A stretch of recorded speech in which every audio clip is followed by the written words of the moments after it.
Hello, today we will guide you through how to use Zapier with Discord. In this walkthrough, we'll set up a simple automation that listens for new messages in a Discord channel and prepares an action to send a channel message in response. By the end, you'll understand how to choose the right apps and events inside Zapier so your workflow is ready to configure and test. Start by opening the Zapier homepage. Once you're on the dashboard, look for the option to create something new. Click Create to begin building a Zap. This opens the creation flow where every automation is made of two parts: a trigger, which starts the Zap, and an action, which is what happens after the trigger fires. Next, choose Zaps to open the editor. You'll see a visual layout with a trigger step at the top and an action step below.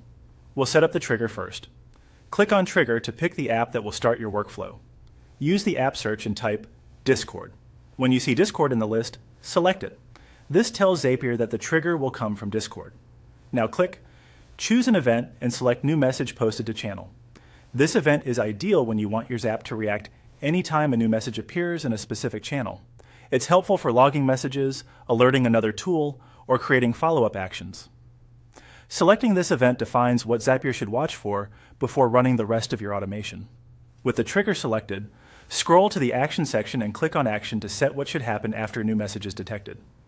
Once again, type Discord in the app search and select Discord. Keeping both the trigger and action in the same app is a common way to create simple, reliable workflows inside a single platform. Click. Choose an event and pick Send Channel Message. This action prepares your Zap to post a message to a Discord channel when the trigger condition is met. It's useful for automated acknowledgements, notifications, or summaries that keep your community or team updated.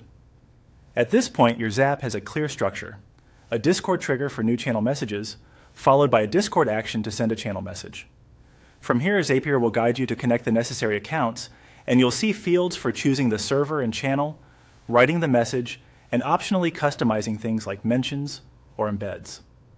Make sure the Discord account you use has the right permissions to read from and post to the chosen channels.